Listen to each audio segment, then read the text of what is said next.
Hello everyone, Chhath पूजा का दूसरा दिन खरना पूजा के दिन मैं आपके साथ शेयर करती हूँ छोटा सा ब्लॉग। तो रात को मैंने ये वाली ब्लाउज की कटिंग की थी, ये किसी कस्टमर का है। और तो बस इस ब्लाउज के बाद एक और ब्लाउज की रह जाएगी कटिंग एंड स्टिचिंग। तो मैंने रात को ही इस ब्लाउज को सिर्फ 1.5 घंटा में कंप्लीट किया था। उस दिन मैंने थोड़ा सा घर का काम कम किया क्योंकि मेरे पास अब बिल्कुल समय नहीं था, इसलिए नाइट में मैंने खाना भी नहीं बनाया था और देवरानी जी ने संभाल लिया था। सुबह उठकर मैंने घर का सारा काम निपटाया, उसके बाद मैंने इस ब्लाउज की कटिंग की। ये ब्लाउज मेरी मम्मी का है और एक ब्लाउज यही इनका रह गया था।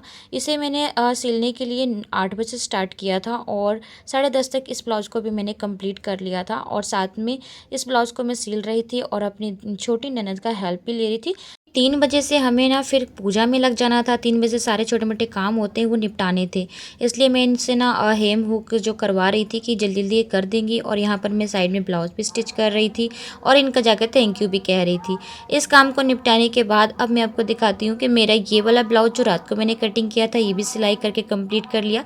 साथ में मम्मी का ब्लाउज भी कंप्लीट कर लिया। अब छोटी ननद का एक सूट रह गया था जिसे फिटिंग करनी थी, तो वो करने के बाद यहाँ पर मैं देखती बारिश बहुत तेज़ होने लगी थी। धीरे धीरे करते करते बहुत जोर का होने लगा था। ऐसा तो पहली बार हुआ है कि छठ पूजा में बारिश हो रही है। फिर मैं 4 बजे आ गई थी नहा धोकर चूल्हा को सेट करने के लिए, क्योंकि शाम होने से पहले चूल्हा को अच्छे से सेट करना था। मैंने यहाँ पर ईंट का चूल्हा इस तरह से सेट किया, फिर इसमें इस तरह से रेत डाला ताकि नीचे से वो जले ना, फर्श को ख़राब ना करे। फिर ये रखने के बाद अब मैंने यहाँ पर अग्नि प्रज्वलित की। चूल्हा को पूजन करने के बाद सबसे पहले मैंने यहाँ पर खीर बनाने के लिए पहले दूध को गर्म किया, उसके बाद खीर बनाना शुरू की। खीर बनाने के लिए यहाँ पर चावल वगैरह डालकर यहाँ पर दूध डाला और गुड़ वाली खीर बना रहे थे, इसलिए दूध को थोड़ा ठंडा करके डालेंगे। और यहाँ पर गुड़ वाली खीर बनकर तैयार हो गई थी।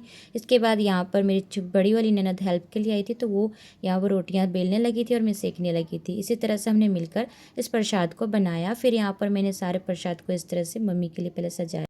आप मुझे कमेंट में ज़रूर बताइएगा कि आपके यहाँ भी खीर और रोटी बनती है खरनाक पूजा के दिन। तो इस तरह से मम्मी के आगे मैंने इस प्रसाद को रख दिया। उसके बाद आशीर्वाद लिया मम्मी से और फिर मम्मी खाने लगे थे, तो मैं चली गई थी क्योंकि मेहंदी लगाने कल के समय तो बिल्कुल टाइम नहीं मिला क्योंकि कल ठेकुआ बनाना था, इसलिए मैंने रात को ही मेहंदी लगवा ली थी। और इस ब्लॉग का एंड करती हूँ। बाय।